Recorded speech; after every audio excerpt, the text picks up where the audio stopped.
അങ്ങനെ സുഹൃത്തുക്കളെ, നമ്മളിപ്പം ഒരു വെറൈറ്റി വീഡിയോ ആയിട്ടാണ് വന്നേക്കുന്നത് കേട്ടോ. അതെന്ന് പറഞ്ഞു കഴിഞ്ഞാൽ നമ്മൾ ആ പല തരത്തിലുള്ള ആനച്ചെവിയന്മാരെ നിങ്ങൾ കണ്ടിട്ടുണ്ടാവും. ഇത് കണ്ട, ഇത് വളരെ റെയറായിട്ടുള്ള ഒരു ബ്ലൂ ഫോം എന്ന് പറഞ്ഞൊരു വെറൈറ്റി ആനച്ചെവിയനാണ്. വളരെ അത്യാവശ്യം റെയറായിട്ടുള്ള ഒരു ആനച്ചെവിയനാണ്. ഇത് നമ്മൾ പ്രൊപ്പഗേറ്റ് ചെയ്ത് തൈ ഉണ്ടാക്കുന്നത് എങ്ങനെയാണെന്ന് കാണാൻ എന്തായാലും നിങ്ങൾക്ക് താല്പര്യം കാണുമല്ലോ അല്ലേ? ബിലി അങ്ങോട്ട് തുടങ്ങിയാലോ? ഓക്കെ ആണോ? തുടങ്ങട്ടെ? ആ, രാവിലത്തെ പരിപാടി എന്ന് പറഞ്ഞാൽ ഇതാണ്ടേ ഇവനെ അങ്ങോട്ട് മുറിച്ച് സെറ്റാക്കി തൈ ഉണ്ടാക്കുക. അന്നേരം താണ്ടേ നിങ്ങളെ വീട്ടിലും ചിലപ്പോൾ ഇതേപോലെ ആനച്ചെവിയന്മാരൊക്കെ കാണും. പല തരത്തിൽ ഇതിനെ പ്രൊപ്പഗേറ്റ് ചെയ്യാം.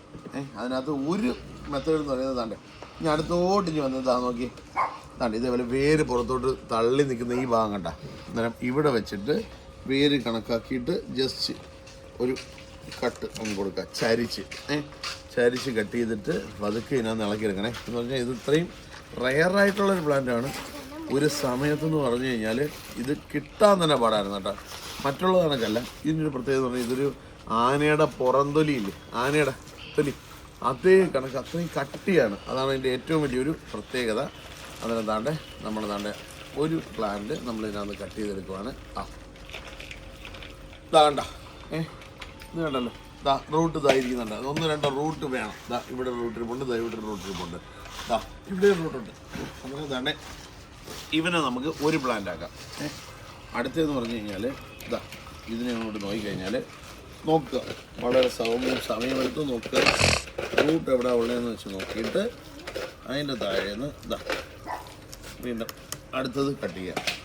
ഇച്ചിരി സ്റ്റെറൈലായിരിക്കണം കേട്ടോ. അതെന്ന് വെച്ചാൽ ഫംഗസോ കാര്യങ്ങളോ ഒന്നും ഇല്ലാത്ത ഒരു നല്ല ഷാർപ്പായിട്ടുള്ള പിച്ചാത്തി എടുത്തിട്ട് വേണം ഇത് കട്ട് ചെയ്യാനായിട്ട്. അതേപോലെ ഇത് മൂന്നാമത്തത് നമ്മളെ മദർ ആയിട്ട് തോന്നും. പക്ഷേ ഇതെല്ലാം നമുക്ക് തൈകളാണ്, കട്ടിങ് സൈഡ്. ഇതാണ് നമ്മളെ മദർ. ഇതിനകത്തുനിന്ന് ഇനി ഇപ്പോൾ ഒരെണ്ണം ഇതേപോലെ കട്ട് ചെയ്തപ്പോഴാണ് 2 ആയത്. ആ 2 കട്ട് ചെയ്തപ്പോഴാണ് ഇത് 3 ആയത്. ഇത് ഏറ്റവും കൂടുതൽ മേടിച്ചതെന്ന് പറഞ്ഞു കഴിഞ്ഞാൽ ഗോവയിലൊക്കെ ഉള്ള കുറച്ച് ടീമുകളുണ്ടായിരുന്നു കേട്ടോ. ഇതിനകത്ത് ക്രൈസുള്ള അന്നേരം അവരൊക്കെയാണ് കൂടുതലായിട്ട് ഈ പ്ലാന്റ് നമ്മളിൽ നിന്ന് പർച്ചേസ് ചെയ്തിട്ടുള്ളത്. വളരെ റെയറായിട്ടുള്ളൊരു പ്ലാന്റാണ്. ഇല കാണുമ്പോൾ നിങ്ങൾക്ക് ചിലപ്പോൾ മനസ്സിലാവും കണ്ട. ഇനി ഇതിനെ പോട്ടിപ്പിച്ച് കണ്ടില്ലേ, വേറൊന്നുമില്ല. തന്നെ കരിക്കട്ട, അതേപോലെ തന്നെ ഓട്, അതേപോലെ തന്നെ ലേശം മണൽ, ഇതിന് 3 കൂടെ മിക്സ് ചെയ്തിട്ട് ഇതാണ് ഈ പ്ലാന്റ് വെക്കാറ്. അതിനെന്താണ് ഇനി ഒരു പരിപാടിയും കൊണ്ട് കേട്ടോ. നമ്മളിങ്ങനെ കട്ട് ചെയ്യുമ്പം ശ്രദ്ധിക്കേണ്ട, നിങ്ങൾക്ക് പലർക്കും പണി കിട്ടുന്ന ഒരു സാധനമാണ്. ഇതേപോലെ ഒരു എന്താ പറയുക, ഒരു പാറ പോലെ എന്തെങ്കിലും ഒന്ന് എടുത്തിട്ട് ഒരു കരിക്കട്ട നല്ല വൃത്തിയായ മണ്ണ ഇതേപോലെ അങ്ങോട്ട് ഓരച്ചങ്ങെടുക്കണം. എന്നിട്ട് അതിൽ നിന്ന് കുറച്ചങ്ങോട്ട് ഇതേപോലെ അങ്ങോട്ട് എടുക്കുക. ഇനി അടിഭാഗത്ത് ഇതേപോലെ തേച്ചങ്ങ് പിടിപ്പിക്കുക. കണ്ടല്ലോ. അതിന് ശേഷമായിട്ട് നമ്മളിതാ ഇങ്ങനൊരു മിക്സർ ഉണ്ടാക്കി വയ്ക്കുക. അതിനകത്ത് കുറച്ച് കരിക്കട്ട, ചുടുകട്ട, അതേപോലെ തന്നെ എന്താ പറയുക ഓടിൻ്റെ പീസ് വെച്ചതിന് ശേഷം അതിൻ്റെ നടുക്കാട്ടി പ്ലാന്റ് വയ്ക്കുക. അതിനുശേഷം ഇതിനെ വാരി അങ്ങോട്ട് ഇടുക. ഓക്കെ, സംഭവം സിമ്പിളാണ്. എന്നാൽ നോക്കുക, അതിൻ്റെ മേൽഭാഗത്തും ഈ മണ്ടയില്ലേ, ഈ മണ്ടയിൽ നിന്നാണ് അടുത്ത ഇല വരേണ്ടത്. അന്നേരം അവിടെ ഒന്നും വീഴാതെ ശ്രദ്ധിക്കുക. അപ്പോൾ അതൊക്കെ ഒതുക്കി അങ്ങോട്ട് ഇട്ട് കൊടുത്തു കഴിഞ്ഞാൽ അടുത്ത പ്ലാന്റായി, അത്യാവശ്യം വിലയുള്ള പ്ലാന്റായി. കണ്ടല്ലോ. പിടിച്ചേ. അടുത്ത പ്ലാന്റ് രണ്ടാമത്തെ പ്ലാന്റ് താണ്ടേ കണ്ട. ഇവനെ അങ്ങോട്ട് എടുക്കുക. ഓക്കെ, അതിനകത്ത് വേറൊന്നും വേണ്ട കാര്യമില്ല. അതിനുശേഷം ഇവനെ അങ്ങോട്ട് അങ്ങോട്ട് വയ്ക്കുക.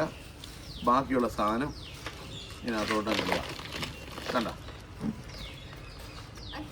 വളരെ സിമ്പിൾ, ജസ്റ്റ് ലൈക്ക് എ കുമ്പിൾ. ഓക്കെ, അതിന് തന്നെ അടുത്ത പ്ലാന്റ് ഇപ്പോൾ നല്ല സെറ്റ് ചെയ്തിട്ടുണ്ട്. അടുത്തത് പിന്നെ ഇപ്പം ഇങ്ങനെ എടുക്കുന്ന ദിവസം നമുക്ക് ഇതൊന്നും കൊടുക്കാൻ പാടില്ല. അതായത് വളങ്ങളൊന്നും അതിനകത്ത് കൊടുക്കാൻ പാടില്ല. എന്തെങ്കിലും വളങ്ങളൊക്കെ കൊടുത്തു കഴിഞ്ഞാൽ ഇത് ചിലപ്പം പണി കിട്ടും. കുറച്ച് ദിവസത്തേക്ക് വളം ഒന്നും കൊടുക്കരുത്. അതേപോലെ അതും സെറ്റ് ചെയ്തിട്ടുണ്ട്. അതേപോലെ തന്നെ കണ്ട കരി തേച്ചിട്ട് അടുത്ത പീസ് ഇതേപോലെ സെറ്റ് ചെയ്ത് വെച്ചിട്ടുണ്ട്.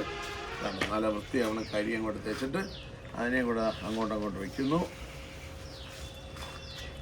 മേളിലൂടെ അങ്ങോട്ട് ഇട്ട് കൊടുക്കുക. അതിൻ്റെ മണ്ട ഭാഗത്തൊന്നും വീഴാതിരിക്കാൻ ശ്രദ്ധിക്കുക. ഓക്കെ, അതിന് നമ്മൾ റെയറായിട്ടുള്ള പ്രൊപ്പഗേഷൻ വീഡിയോ എങ്ങനെ ഇഷ്ടപ്പെട്ട മതി. ഇതാണ് ഇതേപോലെ അങ്ങോട്ട് വെച്ച് കൊടുത്തു കഴിഞ്ഞാൽ നമുക്ക് അടുത്ത 3 പ്ലാന്റ് 3 ഒന്ന് 3 മാത്രമല്ല ഇത് കണ്ട ഇവന് നമുക്ക് അടുത്ത ട്രിപ്പ് 6 എണ്ണം ആക്കാം, അല്ലേ 7 എണ്ണം ആക്കാം, അല്ലേ 8 എണ്ണം ആക്കാം. എത്ര മുളപ്പ് വരുന്നോ അത്രയും നല്ലതാണ്. ഓക്കെ, അങ്ങനെ എന്താണ്ട് അത് 3 എണ്ണം പ്രത്യേകം വെച്ചിട്ടുണ്ട്. അതെ, ഇവിടെ 3 നമ്മൾ കട്ട് ചെയ്തെടുത്തില്ലേ, അവിടെ അടുത്ത കരിയും തേച്ച് ഇവനെയും അങ്ങോട്ട് വളരാൻ അങ്ങോട്ട് വിടുക. ഓക്കെ, എന്നിട്ട് ഒന്ന് ഇളക്കി നോക്കാം. ഓക്കെ, വീഡിയോ ഇഷ്ടപ്പെട്ടെങ്കിൽ നിങ്ങളെ കൂട്ടുകാരിലേക്ക് എത്താനായിട്ട് മാക്സിമം ഒന്ന് ഷെയർ ചെയ്തോ, ലൈക്ക് ചെയ്തോ, നല്ലൊരു കമൻറ്റ് ഇഷ്ടപ്പെട്ടെങ്കിൽ കേട്ടോ. ഓക്കെ, അതേപോലെ മുട്ടയല്ല കേട്ടാ കണ്ടില്ലേ. ഇനി നമുക്ക് ഇതേപോലെ ഒന്ന് മെയിൻറ്റെയിൻ ചെയ്ത് കുറച്ച് ദിവസം നിൽക്കാം. അതിനുശേഷമായിട്ട് നമുക്ക് മുട്ട അടിക്കാം. ഓക്കെ, ഒരുപാട് പേര് മുടി വളരുമോ മുടലുമോ, അതാ നോക്കിയതാ അടിപൊളിയായിട്ട് വളരുന്നുണ്ട് അല്ലെ, കാണാൻ പറ്റുന്നുണ്ട്. അതാ കണ്ട, ചന്ന് മുട്ടയായിരുന്നു, പക്ഷെ ഇപ്പം മുട്ടയല്ല. ഇനി നമുക്ക് മുട്ട അടിക്കണം. ഓക്കെ.